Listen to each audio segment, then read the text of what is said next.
ಛತ್ರಪತಿ ಸಂಭಾಜಿ ಮಹಾರಾಜರನ್ನು ನೋಡಿ ತುಂಬಾ ಖುಷಿ ಆಯಿತು. ಸೊ ತುಲಾಪುರಿಂದ ಸೂರತ್ಗೆ ಹೊರಡೋ ಸಮಯ ಬಂದಿದೆ. ಸೊ ಬನ್ನಿ ಸ್ನೇಹಿತರೆ, ಹಾಗಿದ್ರೆ ನಮ್ಮ ನೆಕ್ಸ್ಟ್ ವ್ಲಾಗ್ ಶುರು ಮಾಡೇ ಬಿಡೋಣ.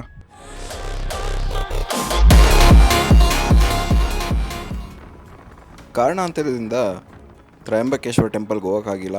ಸೊ ಅದಕ್ಕೆ ಸ್ವಲ್ಪ ಹೊತ್ತು ರೆಸ್ಟ್ ಮಾಡಿ ಹೋಗೋಣ ಅಂತ ಅಂದ್ಕೊಂಡ್ವಿ.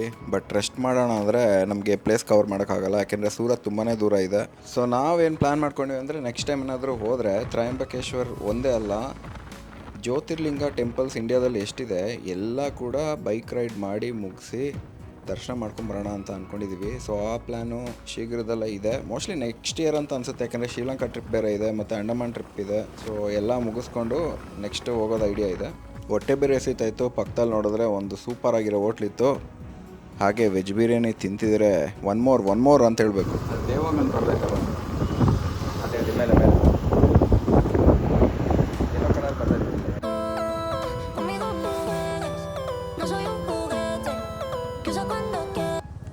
ನಾವು ನಿನ್ನೆ ನೈಟು ಸಂಗಮ್ನೇರಲ್ಲೇ ಸ್ಟೇ ಆಗಿದ್ವಿ. ಬರೀ 1000 ರೂಪಾಯಿಗೆ ಸಿಕ್ತು.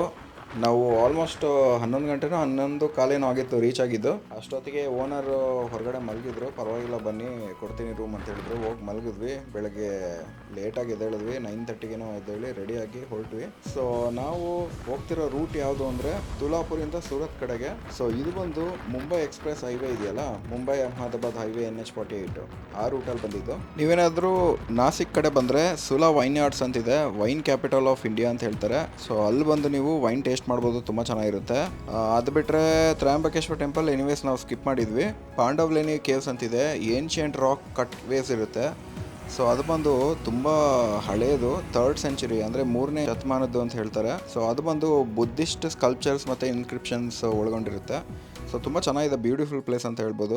ಲೋನಾವಾಲಾ ಮತ್ತು ಕಾಂದ್ಲಾ ಅಂತಿದೆ, ಸಿಕ್ಕಾಪಟ್ಟೆ ಪಾಪ್ಯುಲರ್ ಹಿಲ್ ಸ್ಟೇಷನ್ ಅಂತಲೇ ಹೇಳ್ಬೋದು. ತುಂಬ ಚೆನ್ನಾಗಿರುತ್ತೆ, ಸಿನಿಕ್ ಬ್ಯೂಟಿ ಇರುತ್ತೆ. ಟೈಗರ್ ಸ್ಲೀಪ್ ಅಂತ ತುಂಬಾ ಫೇಮಸ್ ಆಗಿರೋ ಒಂದು ಪ್ಲೇಸ್ ಇದೆ. ಅದೊಂಥರ ಟಾಪ್ ಕ್ಲಿಫ್, ಅದು ಒಳ್ಳೆ ವ್ಯೂ ಪಾಯಿಂಟ್ ಸಿಗುತ್ತೆ ಅಲ್ಲಿ. ಅದು ಟೈಗರ್ ಲೀಪ್ ಮಾಡ್ದಂಗೆ ಕಾಣಿಸುತ್ತೆ ಅಲ್ಲಿ ನಿಂತ್ಕೊಂಡು ನೋಡಿದ್ರೆ. ಸೊ ಅದು ಬಂದು ನಿಮಗೆ ಒಂಥರ ಆ ವ್ಯಾಲಿ ಬ್ರೆತ್ ಟೇಕಿಂಗ್ ವ್ಯೂಸ್ ಅಂತಲೇ ಹೇಳ್ಬೋದು, ಯಾಕೆಂದರೆ ತುಂಬಾ ಚೆನ್ನಾಗಿದೆ ಅಂತ ಎಲ್ಲರೂ ಡಿಫೈನ್ ಮಾಡಿದ್ದಾರೆ. ಸೊ ಹಾಗೆ ಕೂನೆ ಫಾಲ್ಸ್ ಅಂತಿದೆ. ಸೊ ಅದು ಕೂಡ ತುಂಬ ಚೆನ್ನಾಗಿದೆ, ಒಳ್ಳೆ ಮೌಂಟೇನ್ ವ್ಯೂ ಸಿಗುತ್ತೆ ಮತ್ತು ಫೋಟೋಗ್ರಫಿಗೆ ಒಳ್ಳೆ ಪಾಯಿಂಟ್ ಅಂತಲೇ ಹೇಳ್ಬೋದು. ಅದು ಕಾಂದ್ಲಾ ಘಾಟ್ ವ್ಯೂ ಪಾಯಿಂಟು ಇದೆ, ಅದು ಕೂಡ ತುಂಬ ಚೆನ್ನಾಗಿದೆ. ಅದೊಂಥರ ಕ್ಲಿಫ್ ಸೈಡಲ್ಲಿ ಇರುತ್ತೆ, ಎಡ್ಜಲ್ಲಿ ತುಂಬ ಚೆನ್ನಾಗಿ ಕಾಣಿಸುತ್ತೆ. ಸೊ ಅದಾದಮೇಲೆ ನೀವು ಸೂರತ್ಗೆ ಬಂದರೆ ಸೂರತಲ್ಲಿ ಒಳ್ಳೆ ಪ್ಲೇಸಸ್ ಸಿಗುತ್ತೆ. ಸೂರತಲ್ಲಿ ಡಚ್ ಗಾರ್ಡನ್ ಅಂತಿದೆ, ಅದೊಂಥರ ಯುರೋಪಿಯನ್ ಸ್ಟೈಲ್ ಸಿಮೆಟ್ರಿ ಇರುತ್ತೆ. ಲಾನ್ ಮತ್ತು ಫೌಂಟೇನ್ ಎಲ್ಲ ತುಂಬ ಚೆನ್ನಾಗಿ ಮೇಂಟೈನ್ ಮಾಡಿರ್ತಾರೆ. ನಾನ್ಪುರ ಅನ್ನೋ ಒಂದು ಊರಲ್ಲಿರೋದು. ಸೊ ಡಚ್ ಗೊತ್ತಲ್ಲ ನಿಮಗೆ, ಯಾವ ಏರಿಯಾದಲ್ಲಿ ಸೆಟ್ಲ್ ಆಗಿದ್ರು ಅದ್ರ ಬಗ್ಗೆ ನೀಟಾಗಿ ಎಕ್ಸ್ಪ್ಲೋರ್ ಮಾಡ್ಬೋದು. ಮತ್ತು ಅಲ್ಲಿ ಮತ್ತೊಂದಿದೆ ಹಜೀರಾ ಪೋರ್ಟ್ ಅಂತ, ಅದೊಂಥರ ಮೇಜರ್ ಇಂಡಸ್ಟ್ರಿಯಲ್ ಪೋರ್ಟ್. ಅದು ಅಂದರೆ ಅದೊಂಥರ ಹಬ್ಬದು.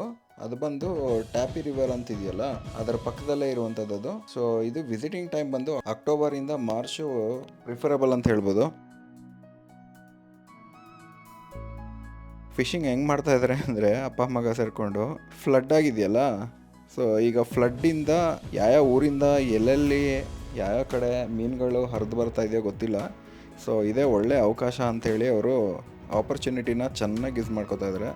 ನೋಡಿ ಎಲ್ಲ ಕಡೆ ನೋಡಿ, ನೀವು ನೋಡ್ತಿರ್ಬೋದು ಸಿಕ್ಕಾಪಟ್ಟೆ ಫ್ಲಡ್ ಆಗಿದೆ. ಸೊ ಸೂರತ್ಗೆ ಫ್ಲಡ್ ಹೋಗೋ ಚಾನ್ಸಸ್ ಇದೆಯಂತ, ಯಾಕೆಂದರೆ ಆಲ್ರೆಡಿ ಮಹಾರಾಷ್ಟ್ರದಲ್ಲಿ ಸಿಕ್ಕಾಪಟ್ಟೆ ಫ್ಲಡ್ ಇದೆ. ಸೊ ಸೂರತ್ಗೆ ಹೋಗ್ತಿದೆ ಈ ಫ್ಲಡ್ಡು.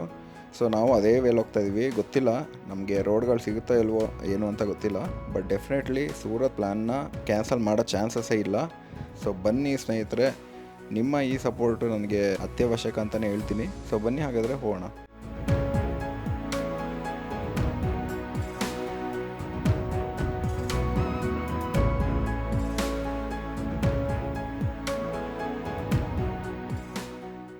ಈ ಫ್ಲಡ್ ಬಂದು ಎಕ್ಸ್ಟ್ರೀಮ್ಲಿ ಹೆವಿ ರೈನ್ಫಾಲು 2025 ಆಗಿರೋದಂತೆ. ಯಾಕೆಂದರೆ ತುಂಬ ವೈಡ್ ಸ್ಪ್ರೆಡ್ ಆಗಿ ಫ್ಲಡ್ ಆಗಿದೆಯಂತೆ. ಮಹಾರಾಷ್ಟ್ರದಲ್ಲಿ ಸಾಕಷ್ಟು ಕಡೆ ಆಗಿದೆಯಂತೆ. ಕೊಂಕಣ್ ಮತ್ತು ಘಾಟ್ ಏರಿಯಾಸ್ ಇದೆಯಲ್ಲ, ಮಧ್ಯ ಮಹಾರಾಷ್ಟ್ರ. ಸೊ ಅಲ್ಲಿ ಇಂಡಿಯಾ ಮೀಟಿಯೋರಾಜಿಕಲ್ ಡಿಪಾರ್ಟ್ಮೆಂಟ್ ಅವರು ಇಶ್ಯೂ ಮಾಡಿರೋದು ವಾರ್ನಿಂಗ್ಸು. ಸೊ ಆ ವಾರ್ನಿಂಗ್ಸ್ ಏನಂದರೆ ಹೆವಿ ರೈನ್ಫಾಲ್ ಆಗುತ್ತೆ ಥ್ರೂ ಔಟ್ ದ ಮಂತ್ ಅಂತ ಹೇಳಿದ್ದಾರೆ. ನಾವೇನೋ ಗೊತ್ತಿಲ್ಲ, ಬಂಡೇರಿದ್ದಲ್ಲಿ ಬಂದುಬಿಟ್ಟಿದ್ದೀವಿ, ಏನಾಗುತ್ತೋ ಗೊತ್ತಿಲ್ಲ. ಫ್ಲಡ್ ಮತ್ತು ಲ್ಯಾಂಡ್ ಸ್ಲೈಡ್ಸು ಸಿಕ್ಕಾಪಟ್ಟೆ ಆಗ್ತಾಯಿದೆಯಂತೆ. ಸೊ ತುಂಬ ಹೆವಿ ರೈನ್ಫಾಲ್ ಇದೆ, ಫ್ಲ್ಯಾಶ್ ಫ್ಲಡ್ಸ್ ಎಲ್ಲ ಆಗ್ತಿದೆ ಅಂತ ಹೇಳ್ತಿದಾರಂತೆ. ಸೊ ಯಾವ ಏರಿಯಾಸ್ ತುಂಬ ಕೆಳಗಿರುತ್ತೋ ಅಲ್ಲಿ ಹೆಚ್ಚಿನ ಪ್ರಮಾಣ ಫ್ಲಡ್ಡು ಅಂದರೆ ನೀರು ನುಗ್ಗುತ್ತೆ ಅಂತ ಹೇಳ್ತಿದ್ದಾರೆ. ಸೊ ಲ್ಯಾಂಡ್ ಸ್ಲೈಡ್ಸು ಕಾಮನ್ ಅಂತ ಹೇಳ್ಬೋದು, ಯಾಕೆಂದರೆ ಮುಂಬೈಯಲ್ಲಿ ವಿಕ್ರೋಲಿ ಏರಿಯಾ ಅಂತ ಹೇಳ್ತಾರಲ್ಲ, ಸೊ ಅಲ್ಲಿ ಸಿಕ್ಕಾಪಟ್ಟೆ ಫ್ಲಡ್ ಇರುತ್ತೆ ಅಂತಲೇ ಹೇಳ್ಬೋದು. ಸೊ ಟ್ರಾನ್ಸ್ಪೋರ್ಟೇಷನ್ ತುಂಬಾ ಪ್ರಾಬ್ಲಮ್ ಆಗುತ್ತೆ. ಎಲ್ಲ ಲಾರಿಗಳು ಮತ್ತು ಈ ದೊಡ್ಡ ದೊಡ್ಡ ಟ್ರಕ್ಗಳು ಬಂದಮೇಲೆ ಸಿಕ್ಕಾಪಟ್ಟೆ ಪ್ರಾಬ್ಲಮ್ ಆಗ್ತಿದೆ. ವೆಹಿಕಲ್ಸ್ ಎಲ್ಲ ಸಿಕ್ಕಾಪಟ್ಟೆ ಫೈಟ್ ಮಾಡ್ತಿದೆ. ಟ್ರಾನ್ಸ್ಪೋರ್ಟೇಷನ್ ತುಂಬ ವರ್ಸ್ಟ್ ಆಗಿದೆ. ಲಾಜಿಸ್ಟಿಕ್ಸ್ ಅವರಂತೂ ತುಂಬ ಪರದಾಡ್ತಾ ಇದ್ದಾರೆ. ಸೊ ಅಗ್ರಿಕಲ್ಚರ್ ಪ್ರಾಪರ್ಟಿ ಎಲ್ಲ ಡ್ಯಾಮೇಜ್ ಆಗಿದೆ. ಕ್ರಾಪ್ಸು, ಹಾರಿಕಲ್ಚರ್ ಏನೇನಿದೆ ಎಲ್ಲ ತುಂಬ ನಷ್ಟ ಅನುಭವಿಸ್ತಾ ಇದ್ದಾರೆ. ಮತ್ತು ಗುಡಿಸಲು, ಚಿಕ್ಕ ಚಿಕ್ಕ ಮನೆಗಳೆಲ್ಲ ಕೊಚ್ಕೊಂಡೋಗಿದೆ. ಮತ್ತು ಮರಗಳೆಲ್ಲ ಬಿದ್ದು ಅದರದ್ದು ರೂಟ್ಸ್ ಎಲ್ಲ ಹೊರಗಡೆ ಬಂದಿದೆ. ಸೊ ತುಂಬಾ ದೊಡ್ಡ ಡಿಸಾಸ್ಟರ್ ಅಂತಲೇ ಹೇಳ್ಬೋದು. ರಿಲೀಫ್ ಅಂತೂ ಮಾಡ್ಕೊಳಕ್ಕಾಗಲ್ಲ, ಯಾಕೆಂದರೆ ಮ್ಯಾನೇಜ್ಮೆಂಟ್ ಅಥಾರಿಟೀಸ್ ತುಂಬ ಕಷ್ಟಪಡ್ತಾ ಇದ್ದಾರೆ ಈ ಆ್ಯಕ್ಟಿವಿಟೀಸ್ನ ಡಿಪ್ಲಾಯ್ ಮಾಡೋದಕ್ಕೆ. ಸೊ ರೆಸ್ಕ್ಯೂ ಮಾಡೋದಕ್ಕೆ ಸಿಕ್ಕಾಪಟ್ಟೆ ಕಷ್ಟಪಡ್ತಾ ಇದ್ದಾರೆ. ಡ್ರೋನ್ಸ್ ಎಲ್ಲ ಯೂಸ್ ಮಾಡ್ತಾ ಇದ್ದಾರೆ. ತುಂಬ ಹೈ ರಿಸ್ಕ್ ಏರಿಯಾಸಲ್ಲಿ ಎಷ್ಟು ಜನ ಇರ್ತಾರೋ ಅವ್ರನ್ನೆಲ್ಲ ರೀಲೊಕೇಟ್ ಮಾಡ್ತಾ ಇದ್ದಾರೆ ಸೇಫರ್ ಲೊಕೇಶನ್ಸ್ಗಳಿಗೆ. ಸ್ಟೇಟ್ ಗೌರ್ಮೆಂಟು ಏನೋ ಒಂದು ಕೋಆರ್ಡಿನೇಟ್ ಮಾಡ್ತಿದೆ ಅಂತ ಹೇಳ್ತಿದ್ದಾರೆ ಸೆಂಟ್ರಲ್ ಅಥಾರಿಟೀಸು. ನೋಡೋಣ ಎಷ್ಟು ಮಟ್ಟಿಗೆ ಮೆಷರ್ಸ್ನ ತೊಗೋತಾರೆ ಅಂಥೇಳಿ.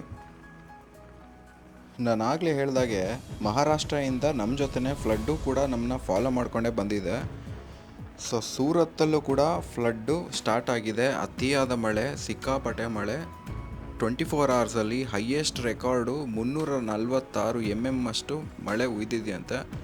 ಸೊ ಅಡಿಷ್ನಲ್ 2.6 ಇಂಚಸ್ 66 mm ಧಾರಾಕಾರ ಮಳೆ ಸುರಿದಿದೆ ಅಂತ ಹೇಳ್ತಿದ್ದಾರೆ. ಚರಂಡಿಗಳೆಲ್ಲ ಮುಚ್ಚೋಗಿದೆ, ಮತ್ತು ನೀರೆಲ್ಲ ಅಂಡರ್ ಪಾಸಲ್ಲಿ ಕ್ಲಾಗ್ ಆಗಿ ವೆಹಿಕಲ್ಸ್ ಎಲ್ಲ ಸ್ಟಾಪ್ ಆಗಿದೆಯಂತೆ. ತುಂಬಾ ಕಷ್ಟಪಡ್ತಾ ಇದ್ದಾರೆ ಎಲ್ಲರೂ ಕಮ್ಯೂಟ್ ಮಾಡೋದಕ್ಕೆ ವೆಹಿಕಲ್ಸ್ ಇಟ್ಕೊಂಡು. ತುಂಬಾ ಹೈ ಟೈಮಲ್ಲಿ ಬಂದಿದ್ವಿ ಅಂತ ಅನ್ನಿಸ್ತಿದೆ. ಬಟ್ ನಾವಂತೂ ವಾಪಸ್ ಹೋಗೋದು ಬೇಡ ಅಂತ ಡಿಸೈಡ್ ಮಾಡಿದ್ದೀವಿ. ಆಗಿದ್ದಾಗಲಿ ನೋಡೇ ಬಿಡೋಣ ಅಂತೇಳಿ.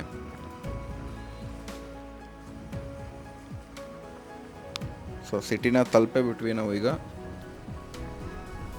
ಸೊ ಸಿಟಿ ತಲುಪಾಯಿತು. ಮಾನ್ಸೂನ್ ಸೀಸನಲ್ಲೇ ಬಂದಿದ್ದೀವಿ. ಹೆಂಗಿದ್ರು ಫುಲ್ ಗೇರ್ಸ್ ಎಲ್ಲ ರೆಡಿ ಇದೆ, ತಲೆನೇ ಕೆಡಿಸ್ಕೊಡಲ್ಲ. ಇಷ್ಟು ದೂರ ಬಂದಮೇಲೆ ವಾಪಸ್ ಹೋದರೆ ಮರ್ಯಾದೆ ಇರಲ್ಲ. ವಾಟರ್ ಲಾಗಿಂಗ್ ಎಲ್ಲ ಸಿಕ್ಕಾಪಟ್ಟೆ ಆಗಿದೆ ಅಂತ ಹೇಳ್ತಿದ್ದಾರೆ. ಬಟ್ ಏನೋ ಪುಣ್ಯಕ್ಕೆ ನಾವು ಸಿಟಿ ಒಳಗಡೆ ಇದ್ದೀವಲ್ಲ, ಏನೋ ಅಷ್ಟೊಂದು ಗೊತ್ತಾಗ್ತಿಲ್ಲ. ಸೊ ಆನ್ ದ ವೇ ಬರಬೇಕಾದ್ರೇ ರೂಮ್ ಬುಕ್ ಮಾಡ್ಕೊಂಡ್ವಿ, AC ರೂಮು. ಯಾಕೆಂದರೆ ಸೂರತ್ತಲ್ಲಿ ಟೆಂಪ್ರೇಚರ್ ಸಿಕ್ಕಾಪಟ್ಟೆ ಜಾಸ್ತಿ ಇರುತ್ತೆ ಅಂತ ಹೇಳ್ತಾ ಇದ್ದಾರೆ. ಯಾಕೆಂದರೆ ಹ್ಯೂಮಿಡಿಟಿ, ಈವನ್ ಕ್ಲೌಡ್ ಇದ್ರೂ humidity it goes around 35 to 37.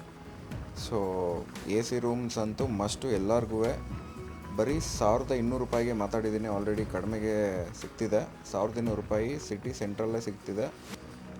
Ajmera fashions limited ಇದೆಯಲ್ಲ, ಅಲ್ಲಿಂದ ಇಲ್ಲಿಗೆ ಜಸ್ಟ್ ಒಂದು 2.5 ಕಿಲೋಮೀಟ್ರ್ ಏನೋ ಇದೆ ಅಷ್ಟೇ ಡಿಸ್ಟೆನ್ಸು. ಸೊ ಆರಾಮಾಗಿ ಕಮ್ಯೂಟ್ ಮಾಡ್ಬೋದು. ಸೊ ನಾನು ವಿಡಿಯೋ ಮಾಡೋಕ್ಕೆ ಅಂತ ಬಂದಿರೋದಲ್ವಾ, ಸೊ ಅದ್ರ ಜೊತೆಲಿ ಮೋಟೋ ವ್ಲಾಗ್ ಕೂಡ ಚೆನ್ನಾಗಿ ಆಗಲಿ ಅನ್ನೋ ಒಂದು ಉದ್ದೇಶದಲ್ಲಿ ಬಂದಿದ್ದೀನಿ. ಯಾಕೆಂದರೆ ಮೋಟೋ ವ್ಲಾಗಿಂಗು ಮೇಯ್ನ್ ಆಬ್ಜೆಕ್ಟಿವ್ ಏನಂದರೆ ಎಲ್ಲ ಪ್ಲೇಸಸ್ಸು ಬೇರೆ ಬೇರೆ ನಮ್ಮ ಕರ್ನಾಟಕದಲ್ಲಿ ಎಷ್ಟು ಪ್ಲೇಸಸ್ ಇದೆ ಎಲ್ಲ ಕವರ್ ಮಾಡ್ತೀನಿ. ಅದ್ರ ಜೊತೆಯಲ್ಲಿ ಬೇರೆ ಸ್ಟೇಟ್ಸ್ದು ಸಾಕಷ್ಟು ವಿಡಿಯೋಸ್ ಮಾಡೋಣ ಅಂತ ಡಿಸೈಡ್ ಮಾಡಿದ್ದೀನಿ. ಹಾಗೆ ಚಾನ್ಸ್ ಸಿಕ್ಕಿದರೆ ಅಂಡಮಾನ್ ಆ್ಯಂಡ್ ನಿಕೋಬಾರ್ ಐಲ್ಯಾಂಡ್ಸು, ಅದಾದಮೇಲೆ ಶ್ರೀಲಂಕಾ ಟ್ರಿಪ್ ಇದೆ. ಸೊ ಎಲ್ಲ ಕೂಡ ಇದೇ ಚಾನಲಲ್ಲಿ ನಾನು ಫೀಚರ್ ಮಾಡ್ತೀನಿ. ಸೊ ನಿಮ್ಮ ಸಪೋರ್ಟ್ ನನಗೆ ಅತ್ಯವಶ್ಯಕ. ಸೊ ನನ್ನ ಚಾನಲ್ನ ಸಬ್ಸ್ಕ್ರೈಬ್ ಮಾಡಿ, ರ್ಯಾಗ್ಸ್ ಅಂಬಾರಿ ಅಂಥೇಳಿ ನನ್ನ ಹೊಸ ಚಾನಲ್ನ ಸಬ್ಸ್ಕ್ರೈಬ್ ಮಾಡಿ. ನೀವೇನಾದರೂ ಮೊದಲನೇ ಬಾರಿ ನೋಡ್ತಿದ್ರೆ ದಯವಿಟ್ಟು ಸಬ್ಸ್ಕ್ರೈಬ್ ಮಾಡಿ, ಶೇರ್ ಮಾಡಿ, ಲೈಕ್ ಮಾಡಿ, ಕಮೆಂಟ್ ಮಾಡಿ ಅಂತ ಹೇಳ್ತಾ ಈ ವ್ಲಾಗ್ನ ಇಲ್ಲಿಗೆ ಮುಗಿಸ್ತಾ ಇದ್ದೀನಿ ಸ್ನೇಹಿತರೆ. ಸಿಗೋಣ ಮುಂದಿನ ವ್ಲಾಗಲ್ಲಿ.